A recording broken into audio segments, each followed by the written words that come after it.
Ну что, после того, как баночки хорошо остыли, можно открывать. Поверьте, это очень вкусно. Такое вареное молоко сгущенное вы не купите в магазине. Посмотрите, какая красота.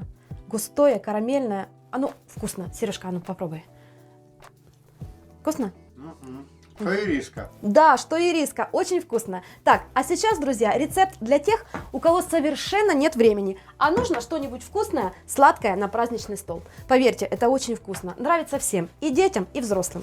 Мне понадобится одна пачка слоеного дрожжевого теста, 900 граммов по весу.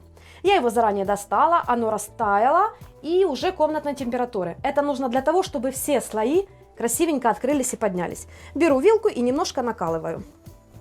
Чтобы не было сильно таких, знаете, ну... Вздутий. Да. Ничего не раскатываю. Ну и что торт будет длинненький. Кто сказал, что он должен быть только круглый? Ну, чтобы на всех хватило. Конечно. Поверьте, это очень вкусно. Ням-ням-ням прямо. Так, беру противень, чем-нибудь застилаю и перекладываю тесто.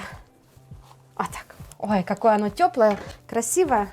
Я буду выпекать сразу 2 листа. Сюда. И, наверное, друзья, сюда. Вот так вот.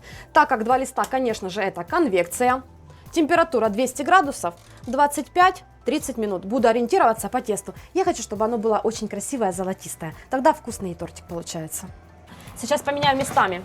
Опа! Эту сюда. Смотрите. Нужно, чтобы он хорошенечко подрумянился. Тогда тортик будет красивый и вкусный.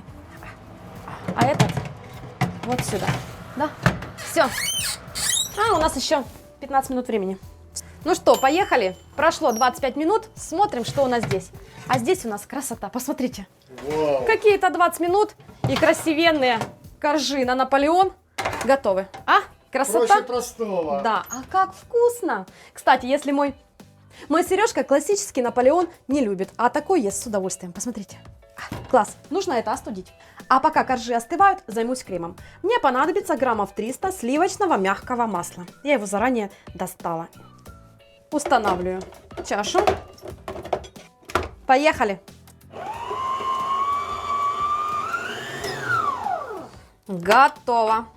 Ну и сейчас, конечно же, беру наше вареное молочко сгущенное и добавляю. Количество, друзья, рекомендую добавлять по своему вкусу. Ой, такая вкуснючая. Я добавлю 1 банку. Тра-та-та. Все, поехали снова взбивать.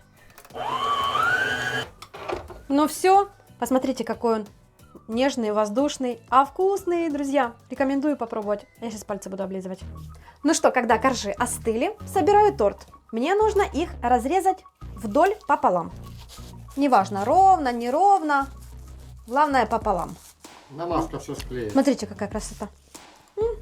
И сразу же можно смело приступать, чтобы он у нас никуда не ездил. Вот так вот.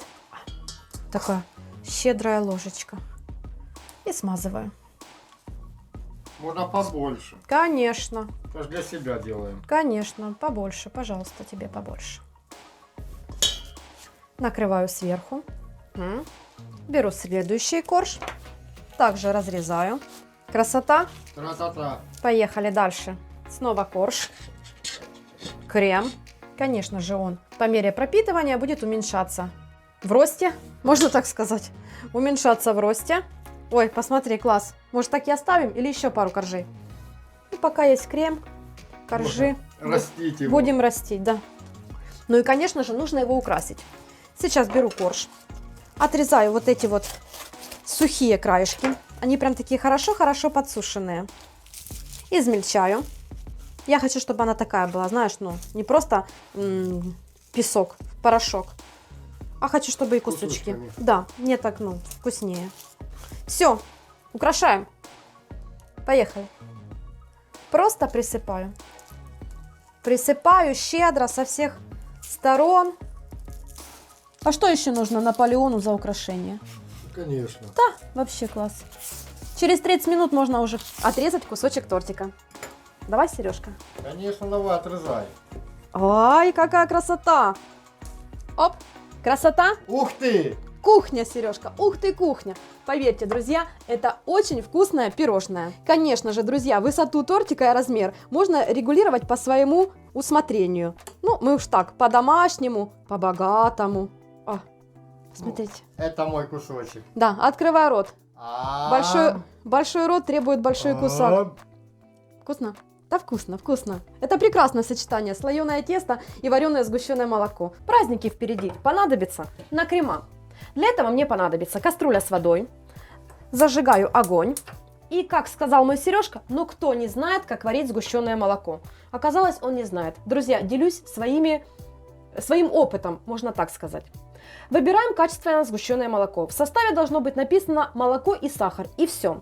Выкладываю в кастрюлю. Ложу вот так вот. Почему не ставлю? Потому что, когда вода закипит, банки начнут вот так вот прыгать и тарахтеть. Это нам не нужно, правильно? И если вдруг банка и взорвется, она взорвется с этой стороны или с этой стороны в воду. Внутри кастрюли. Да, а если будет стоять, взорвется вверх. И тогда ремонт на кухне обеспечен. Поверьте, проверила на своем опыте.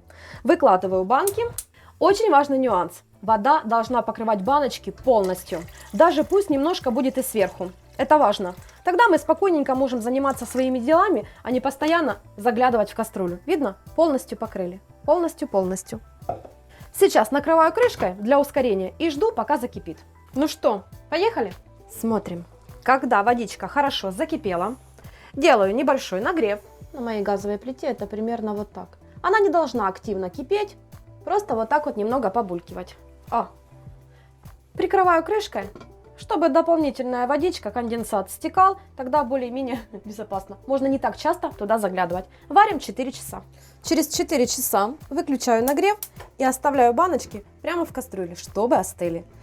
Горячие банки открывать нельзя, потому как содержимое сразу вылетит наружу. Я вынесу в холодное место, на балкон.